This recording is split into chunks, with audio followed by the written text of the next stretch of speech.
Vehicle కి చూద్దాము ప్రతి ఒక్క డ్రైవర్ కు ఇన్సూరెన్స్ ఉంది, లైసెన్స్ ఉంది, ప్రతి ఒక్క వెహికల్ కు ఇన్సూరెన్స్ ఉంది. ఒక్కొక్క వెహికల్ కు 80,000 చొప్పున సంవత్సరం చొప్పున వసూలు చేస్తున్నారు, ఫిట్నెస్లు చేస్తున్నారు.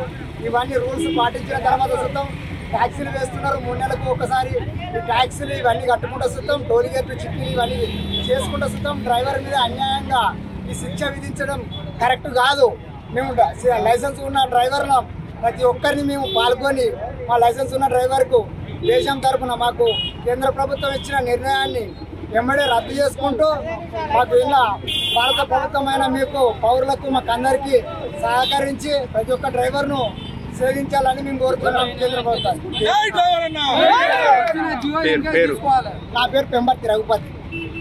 కేంద్ర ప్రభుత్వం తీసుకొచ్చిన హిట్ అండ్ రన్ చట్టాన్ని వెంటనే వెనక్కి తీసుకోవాలని డ్రైవర్లు అందరం కలిసి ఇక్కడ ధర్నా చేయడం జరుగుతుంది. 10 లక్షల రూపాయలు 7 సంవత్సరాల జైలు శిక్ష అంటే 10 లక్షలు ఉంటే మేము ఏదో బిజినెస్ చేసుకొని ఇంటి దగ్గర నివాసం గడిపెట్టున్నాం. ఈ రోజు మేము పొట్ట చేతులు పట్టుకొని రోడ్ల మీదకి వచ్చి బతుకు జీవితం కొనసాగిస్తున్నాం. అంటే మాకు వెనుక ముందు ఎలాంటి సపోర్ట్ లేకుండానే మేము కేవలం నేర్చుకొని లైసెన్సులు తీసుకొని కష్టపడి మోటార్ ఫీల్డ్లోకి వచ్చి బతుకుతున్నాం. ఇలాంటి మా మీద ఈ 10 లక్షల రూపాయలు 7 సంవత్సరాల జైలు శిక్ష అంటే మా వల్ల కాదు. ఒకవేళ మా తప్పు లేకపోయినా ఎవరన్నా కావాలని కూడా మాకు చూసుకున్నా కూడా పెద్ద వెహికల్ తప్పని జైల్లో వేసే అవకాశం ఎక్కువ శాతం ఉంది. కాబట్టి గవర్నమెంట్ వెంటనే దీని ఆలోచన చేసి ఈ చట్టాన్ని రద్దు చేసి సరైన నిర్ణయం తీసుకొని లైసెన్స్ లేని డ్రైవర్లకు నడిపినట్లయితే ఏదో శిక్ష తీసుకొచ్చి అతనికి శిక్ష వేయించి మిగతా డ్రైవర్లు అందరికీ అర్హులైన అందరికీ కాపాడి దేశాన్ని కాపాడాలి. డ్రైవర్ లేకుండా ఈ రోజు దేశానికి మనుగడ సాగదు. డీజిల్, పెట్రోల్, పాలు, బొగ్గు ప్రతి ఒక్కటి డ్రైవర్ లేకుండా ఎలాంటి